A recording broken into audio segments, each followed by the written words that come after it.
Welcome to the Creative Play and Podcast Network. Join us as we review our favorite RPGs, collectible card games, MMOs, video games, PC games, and bring up interesting topics and things that we'd like to share with everyone. Sit back and enjoy the show.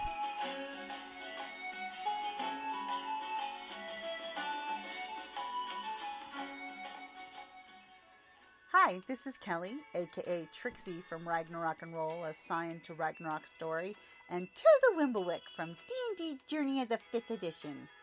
First off, I would just like to say thank you to everyone for listening to our varied adventures, as well as for rating us on iTunes and RPGpodcast.com. If you haven't rated us yet, we would greatly appreciate it if you could. And if you're looking for more ways to support our efforts, we are now on Patreon, a great site where you can help us continue making more podcasts, as well as some special surprises for our patrons. If you can, please look us up at www.patreon.com/cppn. Every little bit helps. And again, thank you for listening. Good afternoon, ladies and gentlemen. Let me introduce myself. I am Baron Johann Kharza. This is my steampunk persona. I am a mercenary, philanthropist, mercenary. My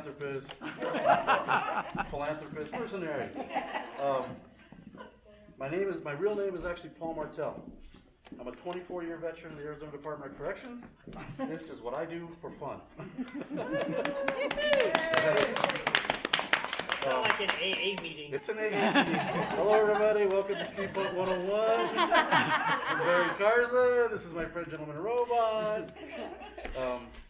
My compatriot up here is John Floyd, and I was Gentleman Robot just a few moments ago with my persona sitting back here, so I can take my head off so you guys can hear me. But yes, and I currently work on Fort Huachuca, and yes, and I am a steampunk. So. Yep. Hi, my name's John, and I'm a steampunk. Hi, John. Hi, John. Well, this is another artist with us. Jeff McDaniel. Jeff Go McDaniel. ahead. He is also displaying some of his wares today. So last year we did the same showing at a different time. It's a little bit smaller. We had different people. This year they gave us the ability to display all of our wares. Well, more of them. Everything in the show belongs to us and to Jeff. You know, it's one of those things where I started out as my very first, I loved dressing up as a kid. Halloween was my favorite holiday, still is. I created costumes from nothing, because back in the day when I was growing up, and many of us were growing up, Halloween costumes were cheap plastic faces and whatever else. Didn't work with me. So I wrapped myself in sheets and made myself a ghost. I wrapped myself in sheets and made myself a ninja. There's a theme to all of this, right? We didn't have the stuff, so we made our stuff ourselves. As I got older, I get into miniature painting. I got into a lot of different arts and crafts. I've always been one to create. I fell in love with Civil War reenacting. Arizona is not the best place to Civil War reenact. No. Sadly, there's only a few battles, and the people that run those battles, although are lovely people, they're great, they really want to... Steampunk's a close second. Yes, yes. They really want to bring the Civil War to the public. It's just one of those things where it's crazy. So I found out while doing Civil War reenacting something called steampunk. I was looking for some other equipment or whatever, and I saw this, and I said, what is steampunk? What could possibly be this? I opened up some websites and everything and went, whoa. Whoa, this is really cool. So it was like crossing Civil War era all the way up to the early 1900s with science fiction. And I said, I think I found my niche. I think I found what I want to do. And I started to see a lot of the different things that were made by other artists. And I said to myself, oh, I can do much better than that. So I started creating. And creating. And then I met a group of crazy people that decided, I said, these are my people. I fit right in. We have the same style. We have the same desire. We create. When I met John was at an event that they threw in Bisbee. And I said, when my wife and I went down, I said, this is really cool. You know, I was really impressed. I looked at his stuff as opposed to some of the other artists that were splayed, and I was gravitated towards him because he's like me. He looks at junk and goes, I can make something with this. I don't need to go out and spend hundreds and hundreds of dollars on supplies when it's laying around in the trash somewhere. You drink a Coke bottle, you throw it away or recycle it. We look at it and go, fuel tank. Set it aside.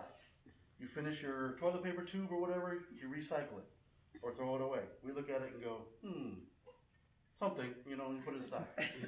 Smokestack. Smokestack. Smokestack, right over there, right? So we repurpose things. We're like the original recyclers. We're scrounge hounds. We look for things like that, and we make our art with it. So that's where my love for the event comes, my love for the genre. I don't only cosplay steampunk, I cosplay Star Wars. I still have Civil War outfits. I can do lots of different things. I have amazing friends who I cannot sew. I have amazing friends that can, and they right over here. They create the things for us. So I build my gear, I wrap, you know, and then they do the things that I can't do. That's the beauty of this, is that we support one another. We support one another. They came all the way down from Tucson to be with us today, which is amazing for me. It shows the camaraderie, you know, and they came from Sierra Vista, they came from all to show the camaraderie for us and support us. I really appreciate it. I'm sure he does too. So, that being said, take it away. No, go ahead. No, it's the same thing for me. I mean, we kind of fell into it. We had gone to the Phoenix Comic-Con that they do every summer, which they do it here in the summer, and they do other ones in the winter up in Wisconsin. So I don't get it, but it was in the summer. So we went there, and I fell in love, and I started looking at the Mandalorians and the guys that do all the Star Wars reenactment, and I immediately was gravitated to that, and I said, that's what I want to do. And I was dead set. I was going to do a Mandalorian outfit. And the Mandalorians, are, for those of you that aren't aware, is like Boba Fett. They wear the helmets, or the stormtroopers. I was going to build any one of those things. And I stayed there probably for the 3 days that we were there. I was there probably about 45-50% of the time that I was at the convention, maybe more.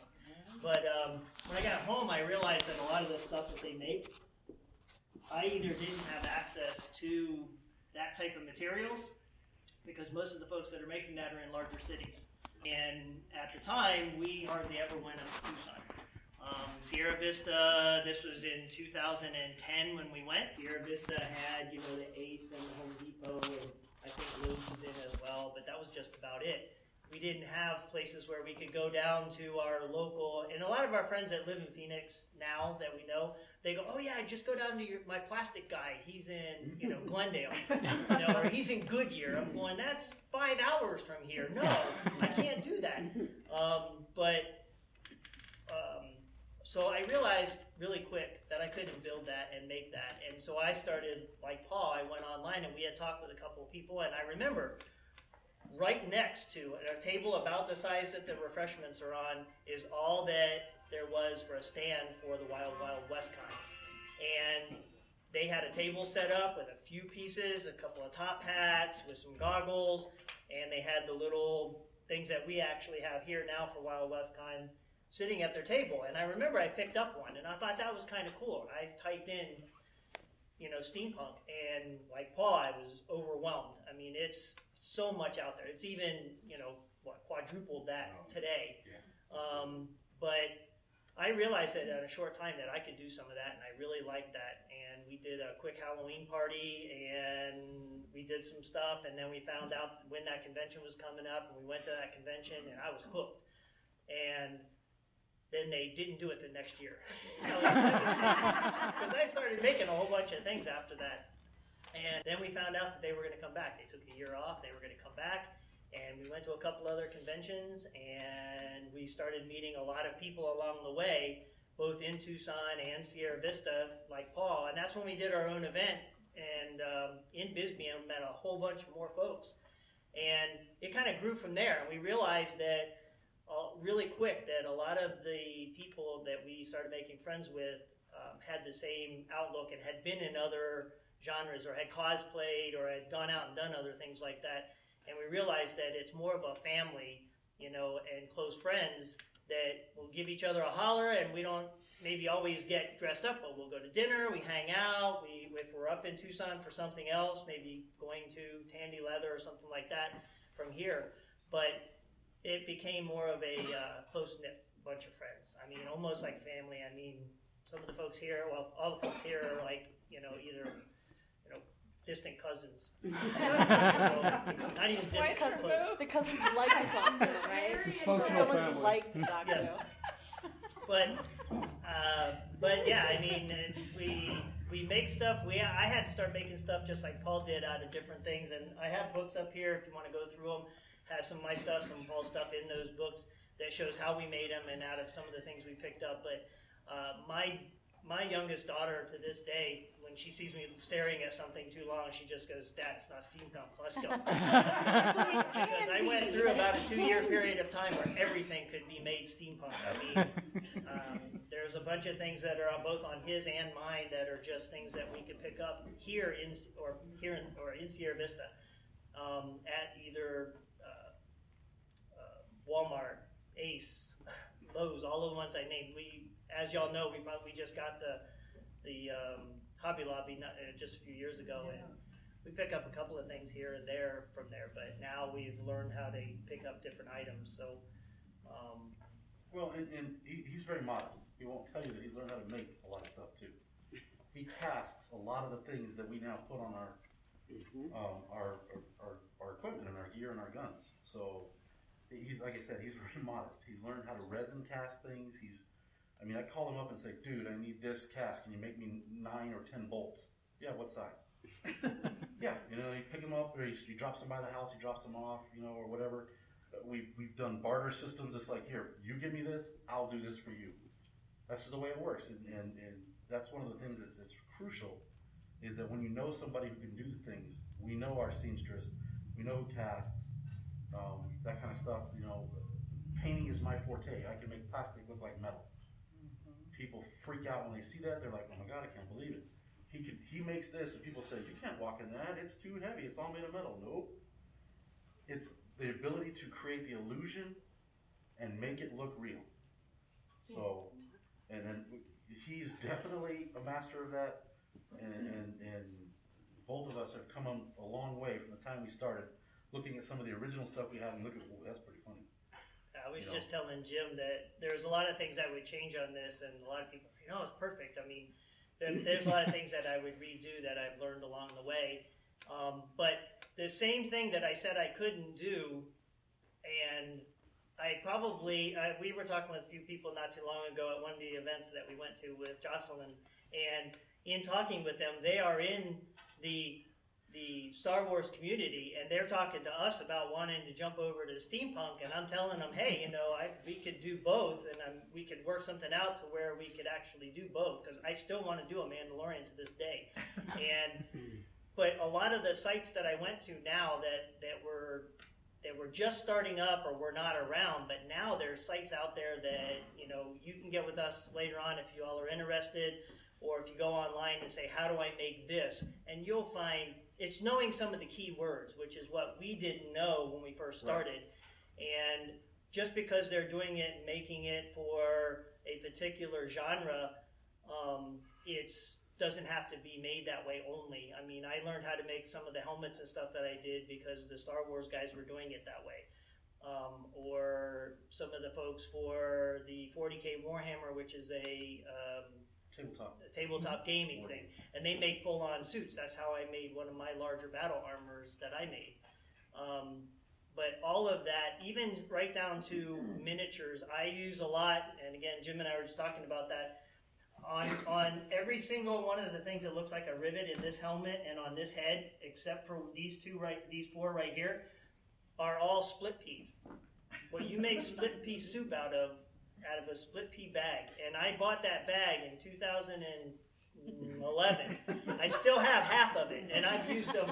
Any small bolt you see on there, small rivet, that's what that is. It's an old Disney trick.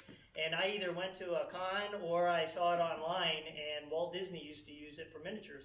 And I picked it up and did it. But the funny thing, or wasn't funny at the time, but downside is that I have some of them where they were on feet of something that I made, or these hats were stored in the closet.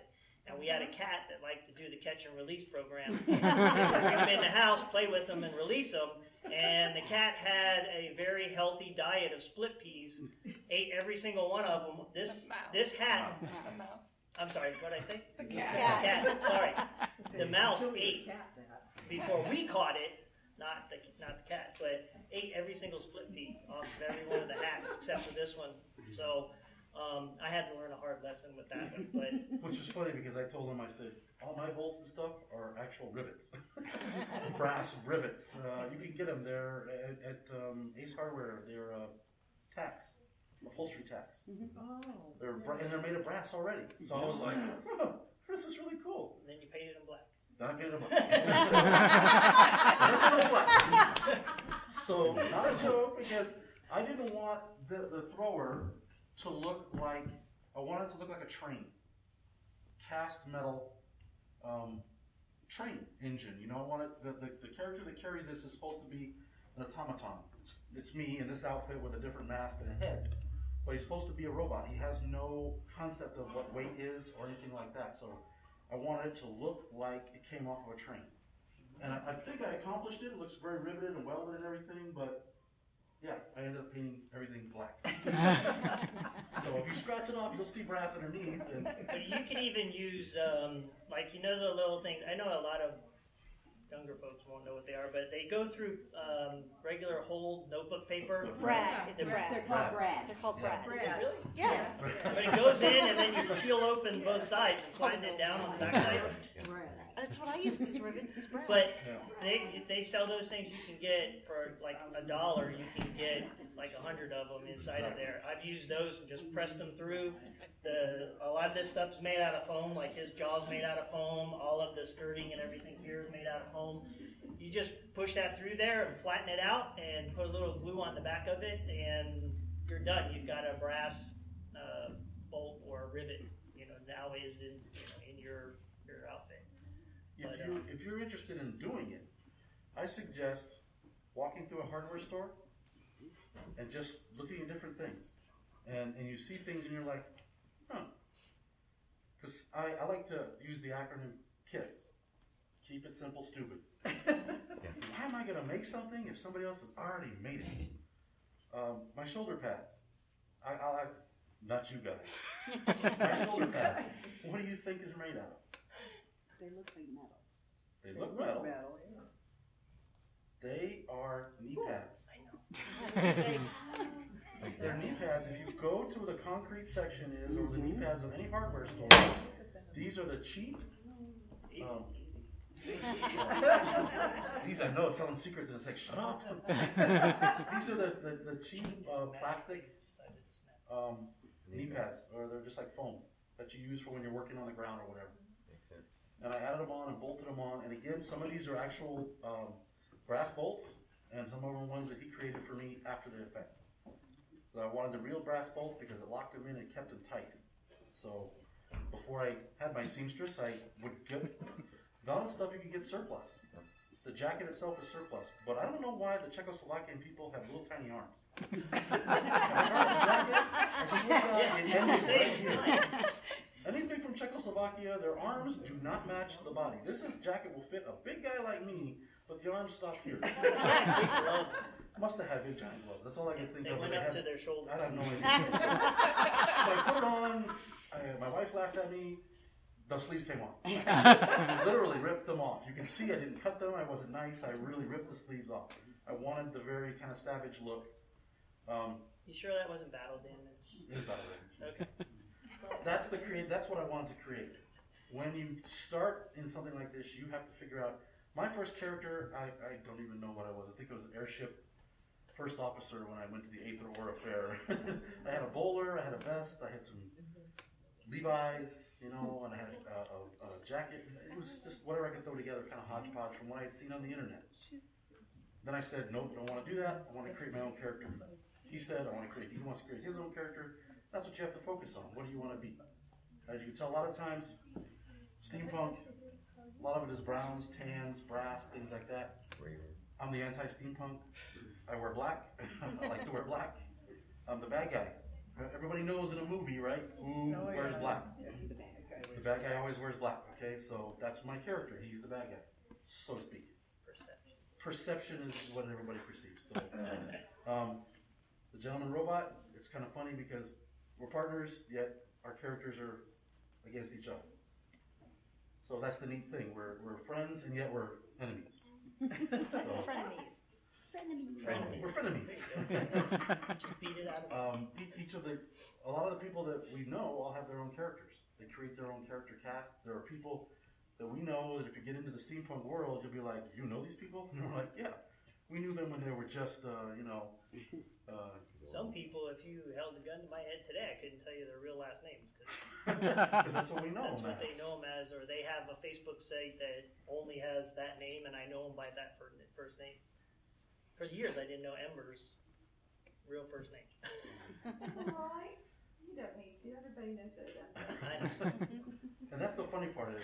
When you get into this world and you get to meet these people, you address them and call them by their created names. A lot of people don't call me they don't say Paul, they say Baron. And I answer to it. That's me.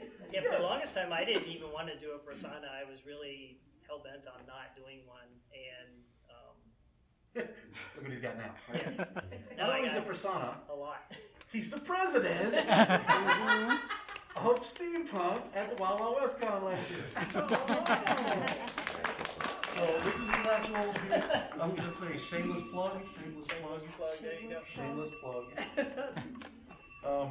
The funny part was he ran against, somebody made a bumper sticker that said Cthulhu for president. If you know anything about the Cthulhu H.P. Lovecraft series, Cthulhu is this ancient elder god that's going to show up in the world and destroy it. So he runs against him. I happen to have a Cthulhu. And others. Yeah, don't forget the others. Yes. Right? There was no others. It was Robot. Oh, sorry.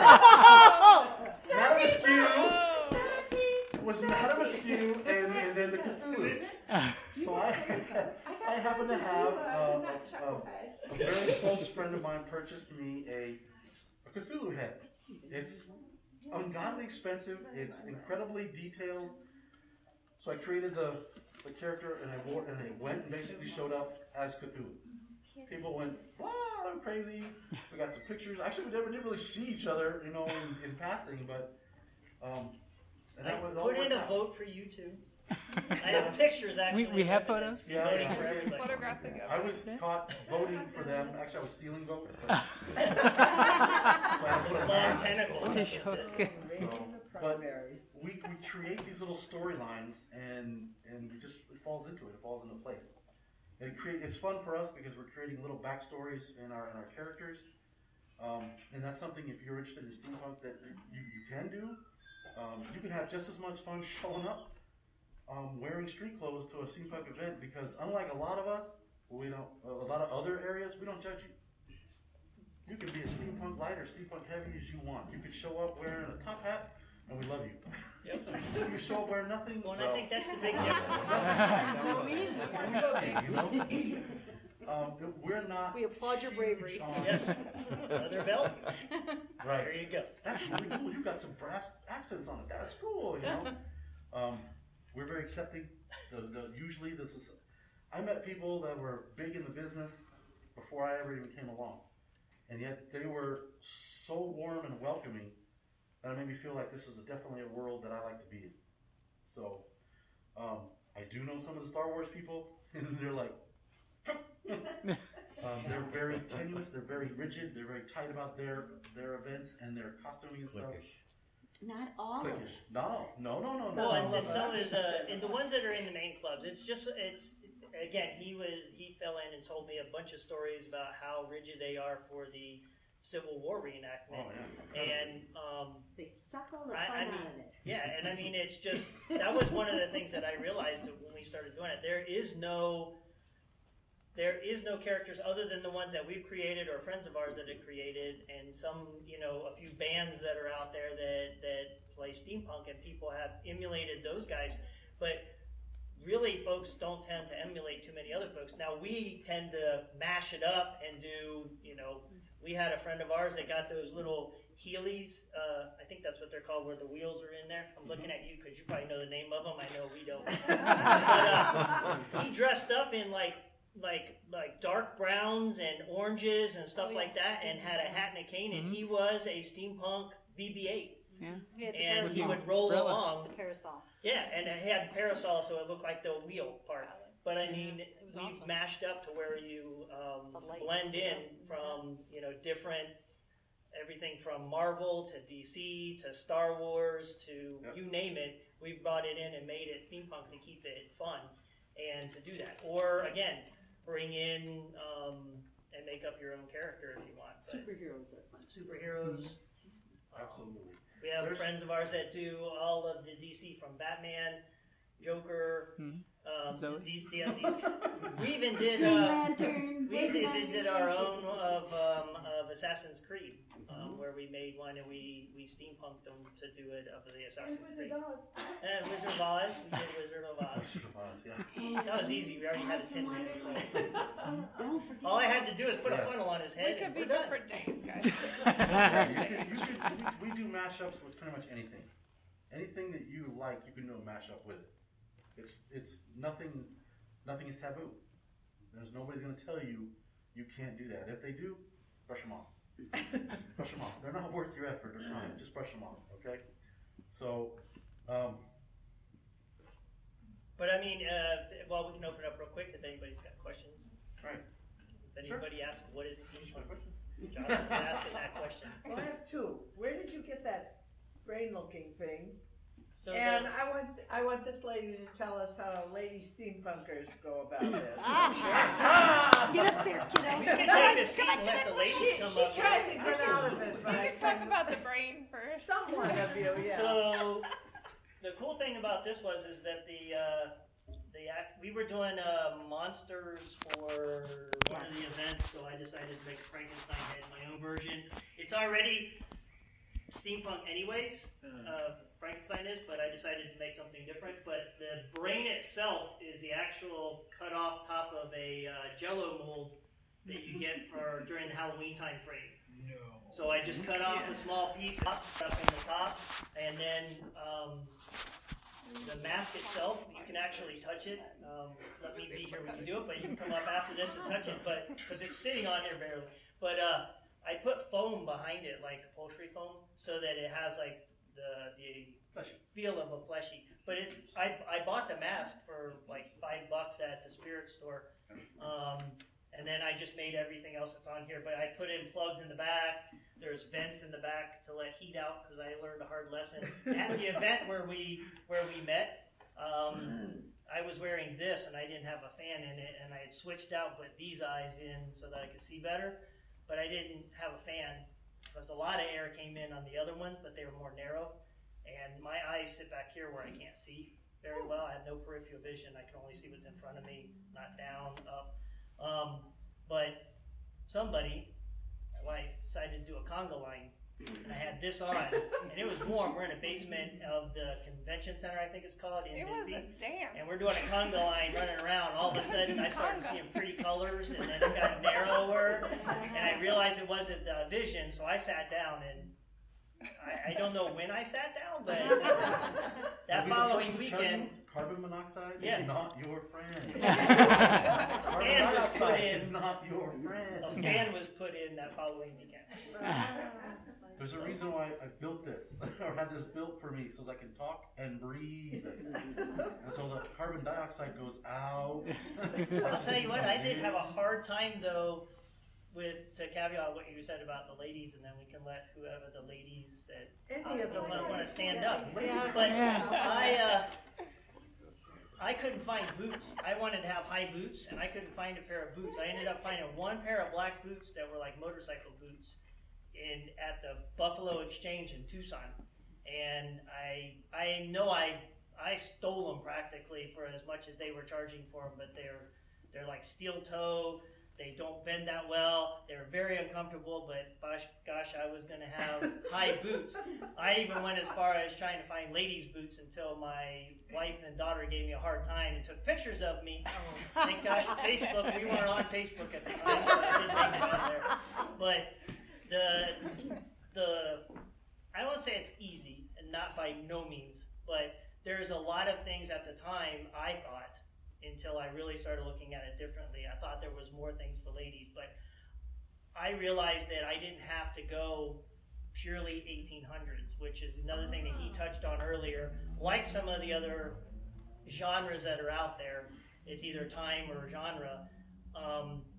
We had friends of ours that immediately went down to Tucson or Tombstone and went to and started buying actual pants, shirts, vests, everything.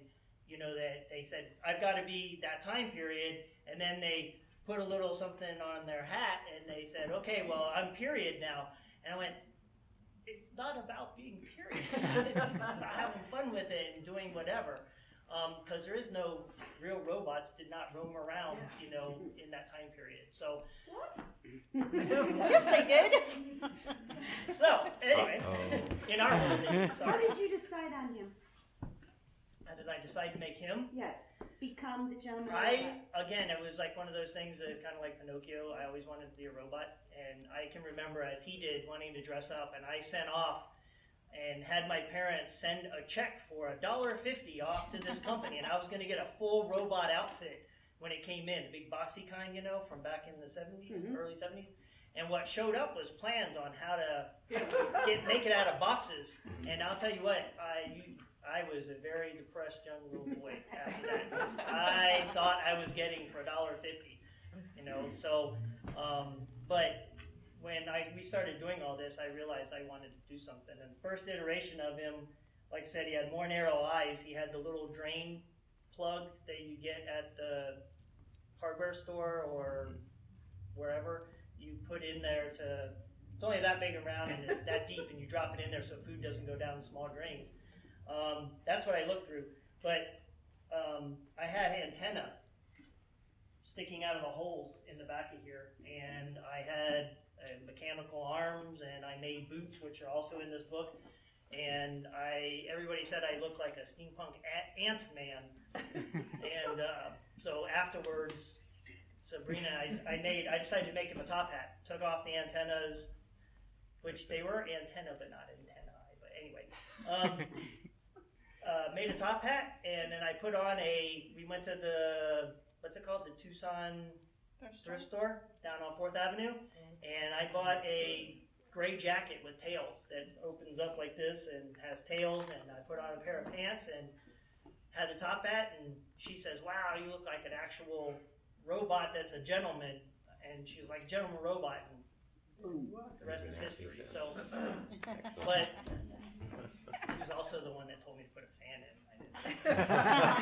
Which time? Now we know you're brave. Yes, always. Yes. Every time. Yes. Question, what year exactly was this steampunk? Steampunk started in 1882. It's like 1982. 1882. 1982. It started in 1982, 1982. mimicking 1882. And I don't remember the gentleman's name. KW Jeter That's coined it. the term.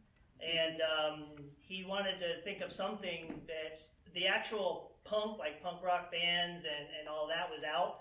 And from what, if I remember it correctly, but he wanted to think of some sort of a name that was, and he knew it was in the Victorian time frame, which there was steam was prominent and being used throughout that time. So he took steam and put punk on the end of it, and it became steampunk. But the funny thing is that I've been through, I really like the industrial time period. I like all of that with the architecture, all of that. And I literally tripped over it on accident, like I said a little bit ago. and never heard of it until 2010. So it's been out for quite some time. But I think all of it, I met Jocelyn at, I think because it was Tucson Comic Con. That's right. and we were at You had Tucson the Comic Con, gray and I'm jacket walking and around in the pump at helmet, that time. and it was my first appearance as the gentleman robot, and they came running over to me and said, "Oh my gosh, we got to take some pictures, and then we have to introduce you to our friend." And then they said, after we met Jocelyn, she said, "I have a club," and we said, "Let me guess, you're in Phoenix," which is a different story. But she says, "No, we're here in Tucson," which, again, that's only an hour and a half from where we live. But everybody that we know most of the time prior to that were always from Phoenix. But we were like, great, and that friendship started right then, that quick, and next thing you know, we're so. The funny part of that story I is still I'm at have the same pictures of convention. this. I see them. I don't meet them. I don't know them, but I walk by and go, "That's cool." Don't think a thing about it again. I see some pictures later on and say, "Wait a minute, I know you guys. I saw you," and they're like, "What?" I'm like, "Walk right by you guys. Saw you. You never said a word." It was like a year later after that's when I met them. So we're all in the same circle. We just needed Steampunk to bring us together. But it was kind of funny because he gave me a description of what he was wearing. And I remember seeing her, and it's like, don't miss the red hair. It's like, I know these people. Where have I seen them before? Looked through some of their older photos once we became friends on Facebook, and I said, I know exactly who they are. Didn't know them, ended up meeting them, friends ever since. I was just really surprised just with the different things that I've been into sci-fi and all Okay, of the. there's a good question. Who here is into sci-fi, science fiction? Raise your hand. All right. Now, science fiction. How about horror? Anybody into horror? Okay. Fantasy. Okay. Fantasy like Dungeons and Dragons and Knights and King Arthur and all that. Okay. So pretty much everybody here has got some sort of background in something other than reality. Who likes reality? You like something other than reality because let's just face it, reality gets boring. We go through a humdrum drug every day. Okay. My mother, bless her, she was a wonderful mother, but she said to me, "Why do you always choose the bad guys? Why do you always choose the Black Knight? Why do you always choose the guy?" And I said, "Mom, in my real life, I'm a good guy. All right? I'm a correctional officer. I've always been into law enforcement." I said, "But when you want to do something different and step out, you want to play the bad guy." So that's why I wear black. That's why I wear a mask. People say the same thing. Okay, Princess Bride fans here, why do you wear a mask? They're just terribly comfortable. I think everybody will be wearing it. He wears a mask. Almost everybody. You wear a mask. We all have some form or other where we wear a mask. So it's kind of like I kind of giggle about it, but everybody wears some kind of mask at some point. It allows me to be away from who I normally am and to enjoy myself and to be more relaxed and to be more open. A lot of times I don't approach people when I'm in my normal persona. I'm very guarded. I keep myself to myself. When I play and do Steampunk and do the other games that I play and things like that, I'm much more open. So this is probably my way of branching out, making friends, and being a more social because I'm not a social person in my normal life. So this is that area in my life that allows me to be much more open and to be free. So anybody into Steampunk, anybody into any of those backgrounds or whatever, they kind of know what I'm talking about. You get to start talking about certain things, you have a conversation, it blows up. Somebody mentions something you should go buy. Hey, I saw this. Boom. That's all it takes. So. Yep. You've got a question? Go ahead. Are there any ideas for helping you to make characters? Like, Sure. how would you mean? Sure. Yes. I Yes. mean, but Invent characters. Oh yeah. yeah. What's your favorite? What's your favorite game? Yeah. What's your favorite? Yeah, I like Star Wars. We know that.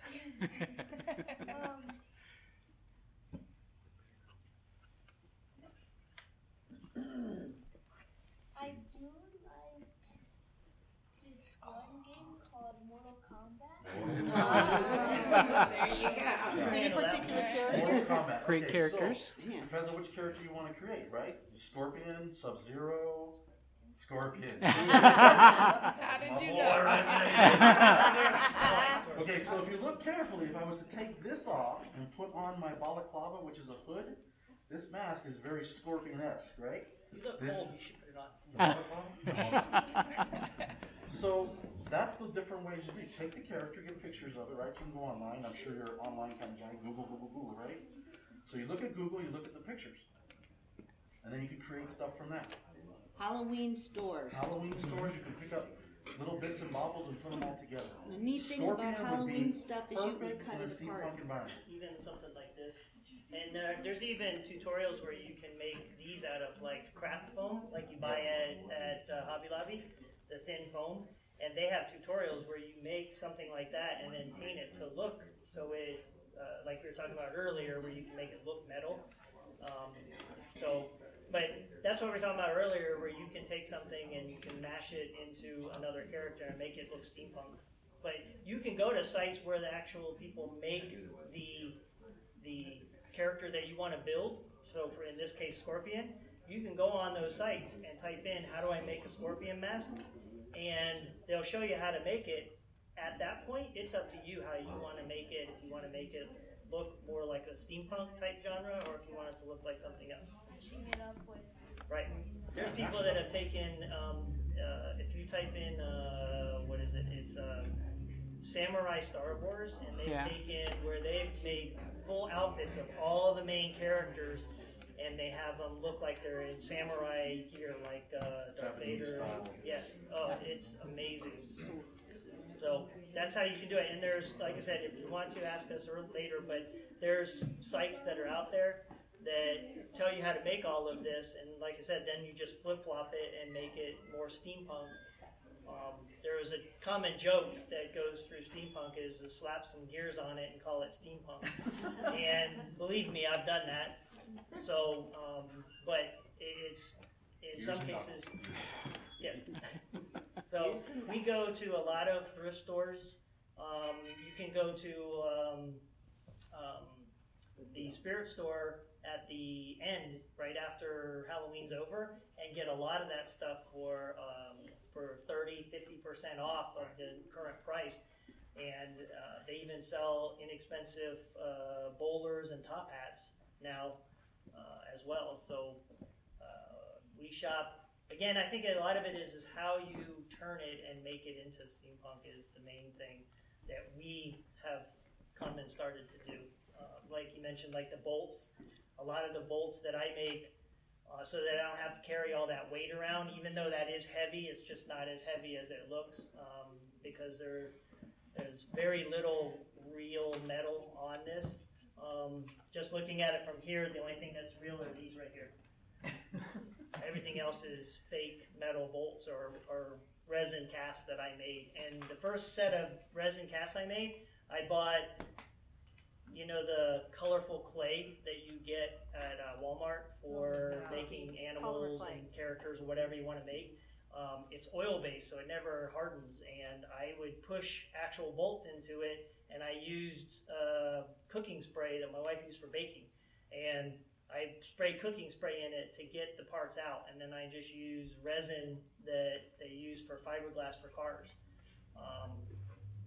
Until I learned other places where I could go and buy molds and do different. I even was mentioning at the gym here, now they make a lot of this stuff for silicone for you put in your kitchens, for you to like pot holders, and they have these things that you set on the counter, and they have this hexagon pattern in them, and it's for setting a hot pan when you bring it out of the oven or whatever, and you set it on there. I saw those hex patterns, and I realized every time I make something out of resin, I have a bunch of little bit extra. I pour it into there, and then I spray it first, let it dry, and then I pop them out, and there's all of these small hexagon things you see here are from that. I just popped them out and made a bunch of different sizes. I use that now so that I don't have to have mice come in. So you have an advantage that a lot, like when we were growing up as kids, there was such thing as the internet. Yes. No such thing as Google or Yahoo or any of these different things. So take advantage of that. How to anything, it's on there. How to build Scorpion mask, boom, pops up. How to build steampunk Scorpion mask, I bet there's something there. So anytime, that's your first get-go. I will tell you that right now. You can look for some old crusty dogs like us to help you out. But for the most part, there's somebody on Facebook that's already done it. They've probably done it faster or easier than we've done it. So when they learn from the mistakes of others. That was my huge thing I try to tell people. If somebody's telling you don't do this because this happens, please listen to what they're saying because they've been through it. Don't put super glue on all surfaces because you can't get your fingers apart. Super glue accelerator, it works great until it touches your skin and your super glue because it's instantly and you have nothing. You're done. You're not pulling your hands apart. But it makes, because I mean, if anybody's ever built models, you go to put the two pieces together, super glue is supposed to dry in how many seconds? 30, 10, or whatever. You let it go and plink. Really? Plink. And you're like, oh, they make this accelerator. You stick it on, and you spray it, and you're like, awesome. You're part of the model now. And So those are the things, take your time and learn. Certain things work in different areas, like a lot of people use hot glue. When we first started, I'd say that about 90% of what's holding this together is currently hot glue. Because that's all I used back then. And there is, if I had to take that now to go to some of the events that we do in Phoenix, if I didn't have a way to immediately get it out of the vehicle and get it in there, if it has to stay in the vehicle for any time period, or if it's under any kind of stress, the hot glue will separate. But something as simple as overlaying this onto here where there's no tension, that hot glue will stay there forever and it won't come off, no matter how hot the vehicle gets. But anything that's bending and has the hot glue right here, it'll pop off the minute it gets any kind of warmth to it. So we had to learn those lessons along the way. But again, if you're just starting out, to answer your question even more, is that by looking up how to make this or how to make that, to start learning how to do it, then you can kind of venture from there and you can try different types of glues for different aspects. And don't ever be afraid to ask, what if? You look at it and it says, you have to get this. What if I don't use that? What if I use something else? What if I use foam card instead of cardboard? Or what if I use the soft foam material to make this instead of using a more rigid? If you ever watch any of these cosplay shows, the newest and latest and greatest thing is Warbler and thermoplast. That's great. Do you have $70? A little tiny sheet is $70. I don't have $70 to waste on that. No. So you come up and go, what if I use this? So, and they don't tell you interesting things. We have friends of ours that build some amazing suits. They learned at 127 degrees in Phoenix that Warbler doesn't hold its shape. So it begins to come apart. It's basically glue, like Elmer's glue and wood chips, basically, is what it is, and it forms these plastic or these sheets. They like he said, they work great. There's the one lady did this entire Wonder Woman outfit, the new one from the movie, and I mean it's amazing. But if they were to wear that or stay in the sun, or if it's an outdoor event, it would probably start to fall apart or change shape. So even some of the things that I work a lot with, most of the stuff you see on here and on the outside of this is all made out of, it's term when you look for things, and that's another thing is that it's EVA. Don't ask me the scientific name for what that stands for because I couldn't tell you. But it's exercise foam. It's the little square pieces. They make them for kids' rooms that have the ABCs on one side and the numbers on the other side, and puzzle pieces, but they're gray, and you can get at Hobby Lobby or Harbor Freight or Lowe's or Home Depot, Walmart. You can buy these square sheets. They come usually 4 or 5 to a pack, and they're about anywhere from $11 to $20, and they have these little puzzle pieces that one side fits into this side, and they put together, and you put them in a gym or in a room, a playroom, and they're just on the floor for rubber. Now I look at that and I'm going, oh, I can make so many things with you. Why are you on the floor? But basically those things you heat up with a heat gun to get some of the shapes and the certain cuts that you do a certain way to make it fold just right. And now I use, like I said, different types of glues to put that together. Which is one of the things you have to get, permission from your parents on some of the glues and stuff are unsafe, you know, if you don't have the proper equipment. But they're unsafe when you're an adult too. yeah, especially when you're not There's a wearing. reason they tell you put a respirator on. Please put the respirator on. But Because if you sit there for a little while and you're like, wow, light is cool, and you realize, oh, I'm pretty high. And so Cancer risk too, don't yeah, a little bit. There's cancer from the sun and water too, but that effect you have is going to be with you for a little while. So you want to just put the respirator on. But you can add 2 outfits. You can like make things that are from scratch. Like I said, a lot of this is there's a bunch of parts that are on here that are store-bought that I just repurposed.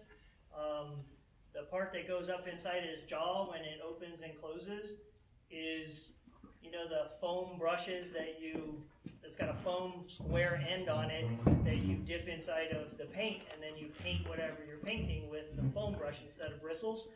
And I had a bunch of them because I was using the foam to put on to different, the resins onto different things that I was making, like the ball back here, for instance. Well, it gets rock hard afterwards when that stuff dries, so I would take it off. I ripped it off one day, and I kept that, and I said, I might need that. I threw it in a drawer, and it sat there for about 2 years until I needed something to go in and out when I open and close my jaw that would rotate on the end of this pinion. And I remembered I had those. How, I have no idea, but I remember they were in there, and it made a perfect insert. My only concern at that point was hopefully this pipe didn't scratch off the paint. But I learned from a guy that does miniatures, and he worked on almost all the Star Wars movies, the first 3. His name's Fawn Davis, and he was at Phoenix Comic Con one year talking about miniatures.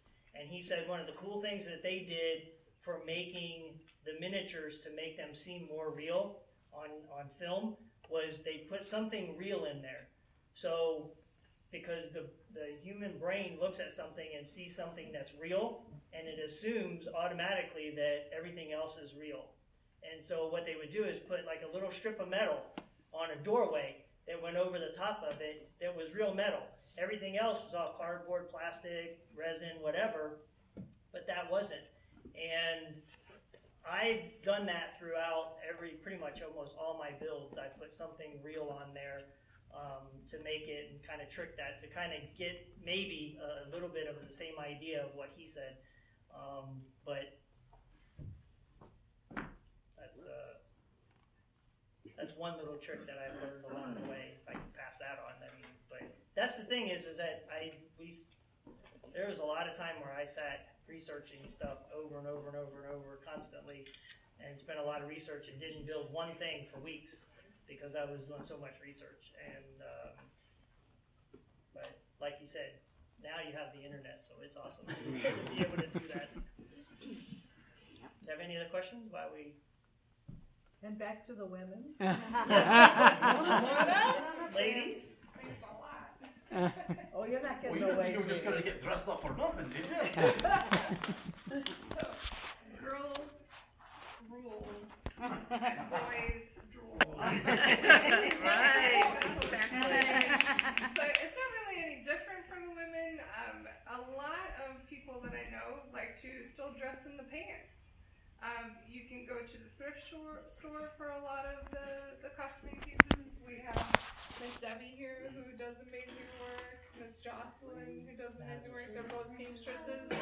A lot of people don't know how to sew anymore.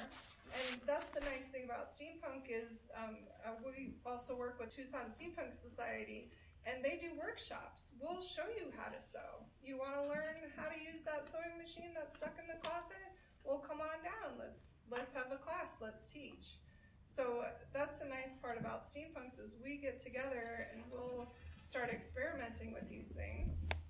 If you ever want any ideas for costumes, this corner over here are the dealers when it comes to that. Okay? We are dealers. But Yes.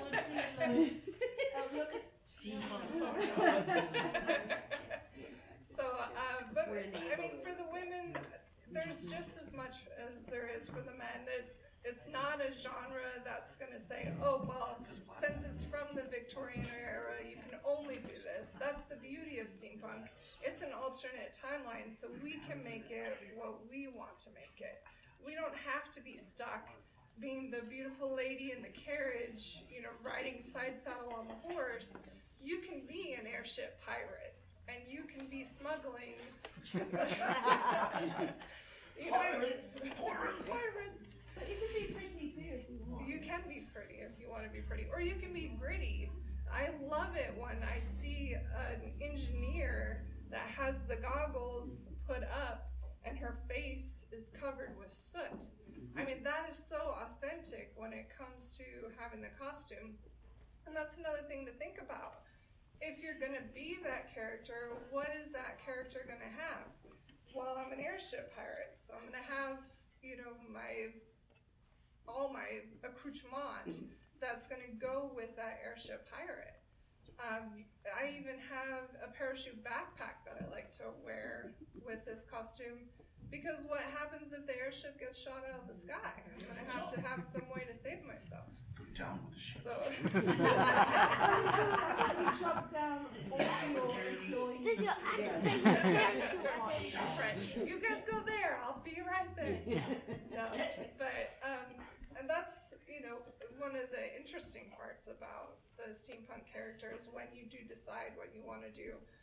Also, the nice thing is that I've gone into a thrift store and I've looked at a piece of whatever, a coat, a shirt, a pair of pants or something, and then I've built an outfit around that. I may not necessarily have gone in there for that purpose, but the next thing I know, here comes that character. Some people, they'll find a hat and they'll think, what would go with this hat? So cool, let's get the goggles going. Let's do the next step is the shirt. Let's do the pants or the skirt or whatever you want to do after that. And then the outfit comes together from there. A lot of John Floyd will start putting this stuff together. He may not necessarily have had this vision in his head at the beginning. It may have transformed as he was going along. And that's going to happen with a lot of people who do costuming. Sometimes it's, can I find it? If I can't find it, can I make it? If I can't make it, then I need to, switch it up. Maybe it's not going to be what I originally thought it was, but then it turns into this whole other monster that comes out of the closet. Sometimes your ideas come when you're on your way home from Phoenix Comic-Con and somebody falls asleep and my brain's bored and I come up with characters after I just said we're going to take a break and not build anything else. After there was a promise made that we could at least have 3 months where there was nothing going on in the shop. No. I wake up and all of a sudden we're making a Yeti and there's going to be a hunter. And that's part of the fun too. I mean, is having your friends or your spouse or your dealer who turns to you and says, "We're going to be Klingons. We're doing this," and then they're going to dress like Kiss. Are you doing that? We're doing Kiss Klingons for Star Trek Convention. Oh, that's awesome. So, a lot of that stuff is bouncing ideas off of Whole your new meaning friends. of Star Child. That's the best part, is if you can get a group of people who are interested in the same things that you are. And, next thing you know, it's this whole other thing. And then you start researching these conventions that you can go to. Old Tucson Studios, I don't know if you all are aware, but the first weekend in every March, we do a convention at Old Tucson Studio. It's set in the Wild West, so there are a lot of people who like to do the gunslingers or the pirates or that kind of thing. Saloon girls, and then you think about these things, but then the fun part is they also offer different themes every year. So last year was the election, and John was named the president of Steampunk. So the Russians. We had a bunch of themes that went around. How did we want to do the election? And yes, you were able to buy the vote. Okay. So, It was for charity. It was all for for charity. It was the Kids Need to Read, which is what Yay. the Wild West Con supports every year. They always do Kids Need to Read charity promotion. So, and then this year is going to be Dinosaurs versus Robots. And I fully hope that we get some of those people dressed up in the inflatable dinosaurs. I can't wait. Bowler. But with like a bowler and a top hat, that's going to be so much fun. Yeah. But we also have some people that are talking about doing dinosaur robots. So that, that'll be an interesting. But it's, it's about getting out there. It's about having fun. There's not enough time in the day. Yeah. Somewhat. So many ideas. But when it comes to it, you just have to think creatively. And if you're struggling, you don't have an idea, the internet, as they said, is a wonderful resource. Just get on there. I can't tell you how many times I've gone on there and typed in something and just went, oh, that's cool, And I mean, Pinterest imitation. is evil, though. Yeah, Pinterest is evil because you start off with one and you think you're in this idea. Next thing you know, you might have started off with an apple. By the time you're ended, it's a meteorite. You've gone the other end.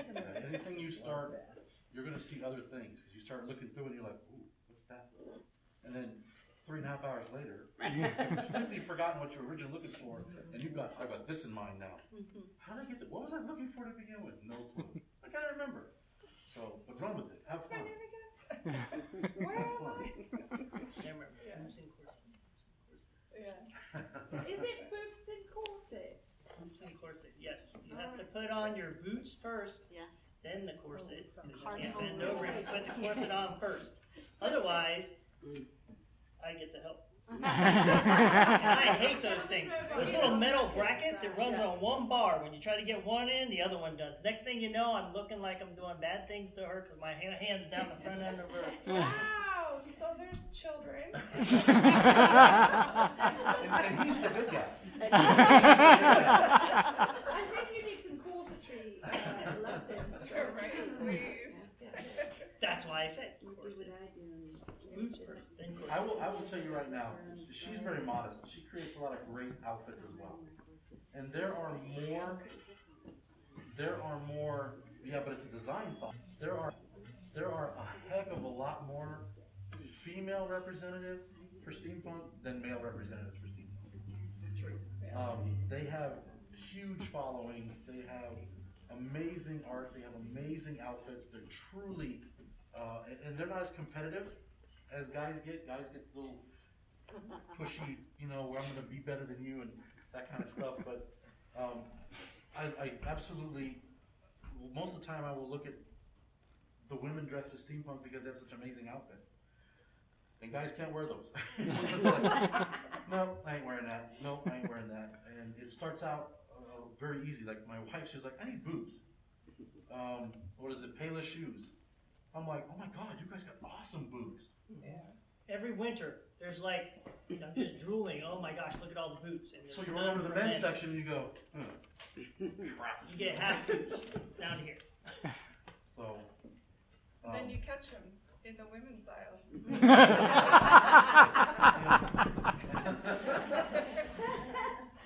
I knew my feet won't fit most of the time. I know what size I wear. I bet you do. Size 12. In ladies' What shoes. size do you wear women's dresses? That's all I know. I've gone as far as a kilt. Size 8. Only your seamstress Size knows. 8. Yeah. What size am I? 8. And let me tell you, if there's something you can think of, there's somebody that can, if you can't create it, there's somebody who can create it for you. Absolutely. It's my seamstress right there. I come to her with the most ungodly things. I go, can you do this? There she is. Absolutely. And I'm like, yes. And then it's like, then she toys with me because she's working on it but not telling me. So we're like 2 weeks from the event, I'm like, and she's like, oh yeah, I can make it up, it's done. Oh, thank God. And I get over there and it's amazing. It's amazing work. We did a El Dorado Day parade, and we did Captain Nemo. And they said, we want you to be Captain Nemo. And I had a beard then, full beard, and I was like, really? So I run to her. Tell if you don't have that now. I know, I can't see it now. And I run to her and I say, I need a Nemo jacket. Well, let's look and see what we can do. So she creates this Nemo outfit for me, and it's amazing. And I wear it every chance I get. I love it. It's that bright, vibrant blue, and I wear the naval white pants. And I had some other people build me white gaiters that go with the boots. It's amazing. Somebody can help you, or somebody can build it for you if you really want. So don't ever let that stop you if you're getting into it. I mean, you're a youngster right now. You're like thinking, I ain't got no money. What are you talking about? Mom's not going to buy that for me. That's where you learn to start making things. Improvise, you know. Start small and work your way up. My first pair of boots that I made, and there's pictures of it, like I said, in that book right there. I can show you when we get done. I made him before he became the gentleman robot. The heel of them I thought looked really cool because it looked like an Achilles tendon, but it's the handhold for a Folgers coffee, the plastic Folgers coffee that we had. And I made one, and I went, that's cool. And I looked over, the other one was full. I had to go over and dump that into a plastic bag just so I could get the other one and make the other boot. But the front end of it was made out of a garbage can I cut in half, and then I covered it in faux leather on the outside of it. The back side is a cardboard tube. The front is the mixing bowl for the steel toe. Yeah, ask your mom before you do that. Yeah. I had to buy her a set of new bowls. But I cut a metal bowl right in half and became the toe. Because it was rounded just like this. And I thought, but Secondhand stores, thrift shops, Goodwill, those are your Dollar friends. stores. Play it against sports. These look great, right? Those are just catcher shin guards. Throw a paint job on them. Bam, $5 at the Goodwill store. $5. I didn't care they're beat up. I want them beat up. I want them to look like they've been used and broken in or whatever. It adds the persona of the character. And then all you do is you run down to Hobby Lobby because most places don't have the metallic paints. If you want to look metal, you can just learn how to paint it. There's no right or wrong. If you don't like it, start over. Practice. I did not start making plastic look like metal. Not by a long shot. Lots and lots of work, lots and lots of time and effort went into it, and my love for the genre, and love for the activity of painting. I love to paint. I love to create. So, another question? any other questions? Jeff, you want to talk about some of your stuff? For your backpack and all that? So my variation that I kind of glommed onto was adding lighting and motion, and you can call it Tesla punk. You know who Tesla is. So, Want me to hold and you can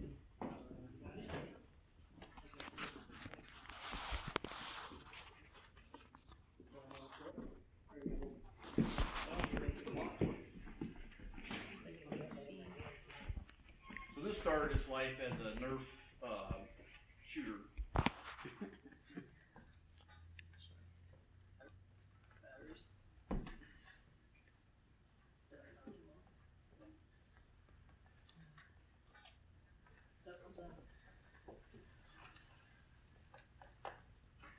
So if you've seen Wild Wild West,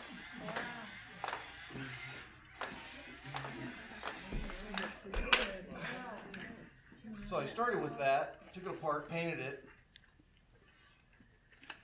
then started adding things to it like a smokestack.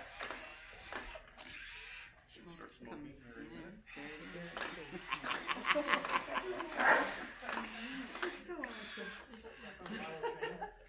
From HO trains. And then this piece, steam engines, they have a governor on them where when the centrifugal force is too much, the governor will come up and bleed off the extra steam so they don't blow themselves up. So I added that. Oh my God. bringing that for Wild West time, right? In arts and science, right? I can. Oh yeah, that would be. So this is a pretty basic project because it started mostly built and I just added a few things to it. Yeah. perfectly okay. Yep. Perfectly okay. Sometimes it's just a matter of a paint job. Yeah. Pre-built, paint job it, you know?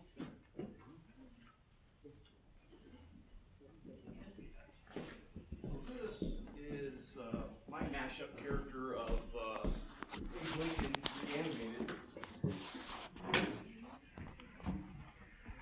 Character named Brain Bucket Lincoln. So I did. I used the Halloween Jello mold, but instead of cutting it apart, I actually cast it in latex. And just use latex paint to, this is wasabi latex paint. Mixed in there. And it took a while to get the right density, color density, and thickness so that the light would shine through. And then I wanted the lights to be interactive. So there's actually a microprocessor inside here that's controlling the lights and the rate of change of the lights. And then it's all controlled by this knob. So the microprocessor is reading the knob to see if it's changing. If it is, then it changes the rate of the lights changing. And then in the back, kind of hard to see, but there's old vacuum tubes inside there. And I looked at how to actually illuminate a vacuum tube, and a lot of them wanted 24 volts, and they don't work because they're ancient. But come to find out, where the pins all go down and it plugs in, the glass is exposed inside that Bakelite plastic stuff that's around it. So I put the LED right in there, and it shines right up into the bulb, and makes it look like the tube is lighting up. If you don't know, vacuum tubes they used to put in to make your TV work back in the day. Now you can pick them up. When they were this big, Yeah. this wide. If you ever look at a electronic circuit board and all the little black squares, all what those do now, tubes used to do. Like this.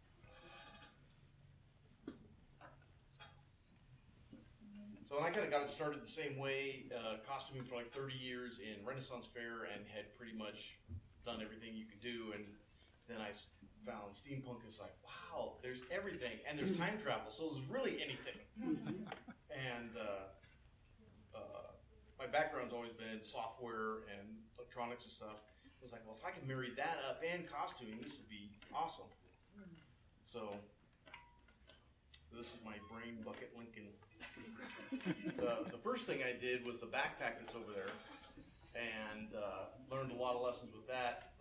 John was talking about, don't use real parts, because that thing is about 50 pounds, but it's a real, the box is a Dewey Decimal index card box from a library. That's where you used to go to. Or the internet. You go find the book you wanted on a shelf on the other end of the building. You had to go through cards first. You know those weird numbers in the libraries? Don't learn how to use anymore. And then the frame is actually a Swiss Army backpack. So I got the look of it looking antique, but it's because it really is antique and it's really heavy. And the brass thing on the left, that's a fire extinguisher, right? Yeah, I got that in Bisbee, down in one of the basements. Didn't know what it was, and it was kind of broken, and it was perfect. I have broken. That's exactly what I want. It's So made out of solid brass. It's heavy. That's why it's 50 pounds. yeah. Well, and that's the lure for me was I started looking at brass. And I saw a lot of these guys that we know, the Rose Brothers, they build a lot of their stuff out of brass and wood. And then the first brass one I built, I started carrying it around, and I realized, I'm not carrying this around the entire con, are you crazy? Then I said, I can paint plastic and make it look like metal, and a lot of people want that. They say, hey, can you build me a gun? Yes, I can. I can build you anything you want for a price. I'd say I just found out this weekend that, or last weekend, that Thomas Williford, which is Amazing Steampunk, he's been in it for years. All of his stuff that he makes it, where you see the brass, I'm looking over here because it was just amazing to me. That brass that's on there, he puts it on Sintra, which is what they make like gun holsters and stuff like that out of. That's the hard plastic. He makes the base of it, then he cuts out the thin leather and wraps over top of it, and then puts the thin brass underneath there, and then covers it with all the swirly leather on there. That brass is so thin, he cuts it with a pair of regular household scissors. It's that thin. And the way it looks like, and the way it feels in weight, that it's solid brass. And I thought, oh my gosh, how does he do all that? He just cuts it out. I watched him cut out a square with a pair of household scissors, and it's just little slivers of it. And that thin brass you can get at Hobby Lobby. Yep. In big rolls. And I was sitting there playing around with different brass pieces on something, on the boots that I was talking about. I put a small strip of brass, and I cut that out with a pair of tin snips and beat that thing into submission just to get it to wrap around where my feet go. And then, like I said, now here it is, been 5 years later, and I realize what he's done, that I could have done something similar to that and just cut it, but I went a different route, and I faux do it, and it's a lot lighter, so. But the backpack, or one of the things we're talking about, finding stuff at thrift stores and whatever. So I'm always looking for a little electronic things, like Target has a counter or a little end cap, and they'll have weird little electronic like finger lights that stick on your fingers. Yes. And I use those in different projects, and they're actually cheaper than buying the batteries that are in them. Yeah, it's cheaper to buy a new one than to replace the batteries. Like the plasma ball on there is a desktop USB plasma ball. And so since it's USB, when I wear it on my back, I use a phone charger, portable phone charger, rechargeable battery for a phone. And then when I plug it in, I just use a wall board that would charge a phone and plug it in, and then it runs like that. So I'm always looking for little electronic lights and something to turn into something else, and they're usually really cheap. Well, isn't it the EL wire that's on? Yeah, and this, I don't know if you see this blinking. Yeah. So this is EL ribbon, and then the controller goes inside the hat. You can get this, I got it online when I first found it, but now you can buy it at Walmart in the bike section. They sell them to put on your bikes. And it doesn't last forever because it kind of works on the same principle as fluorescent light bulbs. Fluorescent light bulbs are a tube, and then the inside is coated.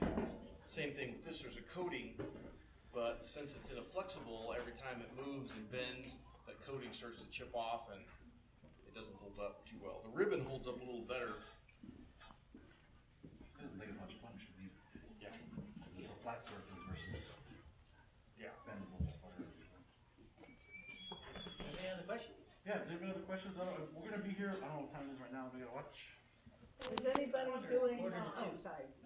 Is anybody doing something in Bisbee or Tombstone or Sierra Vista that's sort of a event us newbies or wannabes or whatever you want to call us could go look at?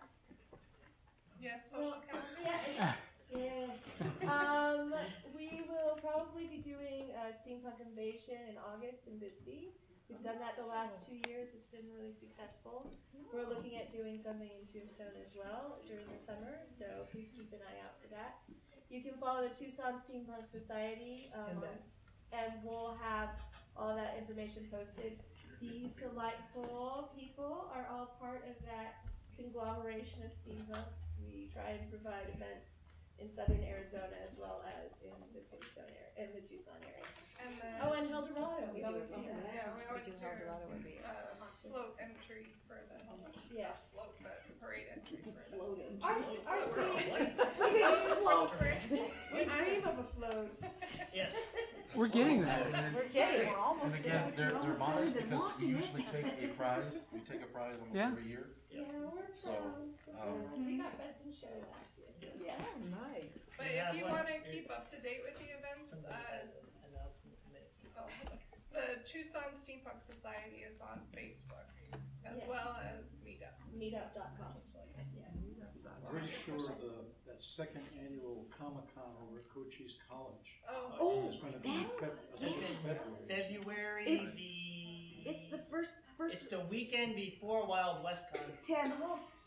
So it's the I last think it's weekend the, in like, the- February. No, it isn't. It's the second weekend in February. Yes, this is the 10th or 11th, I believe. Yes. Yeah. Because we're gonna go do the Star Trek.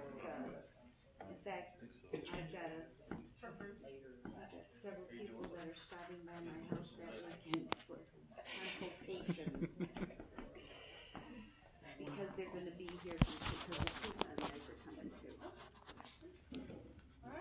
But that was one of the cool things too. Is real quick, we didn't think that there was anything to do, and that's why we're announcing all of these things, because quite literally that year that we took off between Wild West Con and all I could think about was I only had 2 or 3 that we could go to. We thought we could only go to these conventions, and that was the only place that we could hang out or talk about these kind of things or cosplay them. And it was only going to be Tucson Comic Con, Phoenix Comic Con, which have now changed their names, but and Wild West Con. Shortly after that, I realized we were doing so many things, I didn't have enough time on the weekends to build anything because we were doing different events. So it is very fun. We love it, as you can tell, and the more the merrier. So, and this is a really big event. I think isn't it the second largest attended in the U.S.? Yes. So this side of the Mississippi. Steampunk World's Fair in New Jersey, Wild West Con here in Southern Arizona in Tucson, and TestinCon in Wisconsin. And the nice thing is with the Wild West Con at Old Tucson, you get to partake of the entire park as well. Yes. So it's not just Everything's open. right. If you go there with a park pass, you can't get into some areas. You can't get into the panels and things that the steampunks can get into. So if you go and spend pretty much the same price for the day to get into the steampunk convention, you can access everything. So it's definitely one of the ones to go to get your feel for it, because it's really cool to see an 1880s town with steampunks walking through it, or standing in front of the saloon or the livery or the jail, and you're seeing them interacting with it, and you're like, that is really cool, And they still do a lot of the shows that they would do. So if you haven't been there before, they still do a lot of the shows. You can still go in a lot of the museums. You can go on a stagecoach ride, you can ride the cars, the carousel, you do all the stuff that you would normally enjoy in the park. Plus, you can check out all these different little events that they do. Tea dueling, Madame Askew does an amazing tea duel. She does it on the main stage, so everybody can. They have bands, they have performers, they have everything. It's just an amazing event to go to. Teapot racing. You should all enter. You should all enter. You should all enter. You should all enter. Our crawler was there with you. Yeah. Yes, that was the best. You So, went in on the dudes. We'll be here till 3. If you want to come up and look at it, please get a closer look. If you want to touch anything, we'll be up here to help you out, feel some of the things, or feel weights or whatever. Any tips or anything like that. So we're pretty much done with our talk. We'll be here definitely to. On behalf of the Art Association, we really want to thank you so much. Thank you for having us again. It's our favorite art show.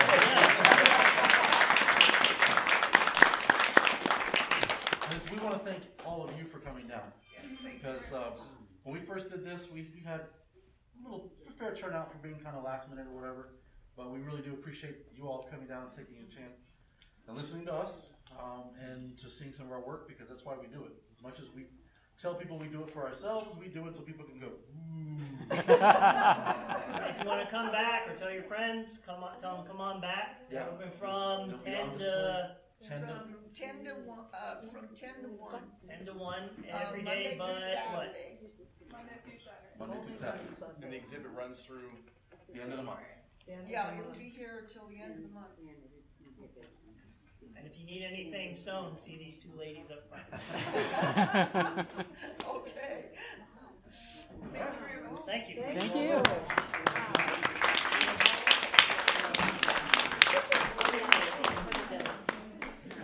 I have cards up here too. If you want to go onto my Facebook site, General Robot.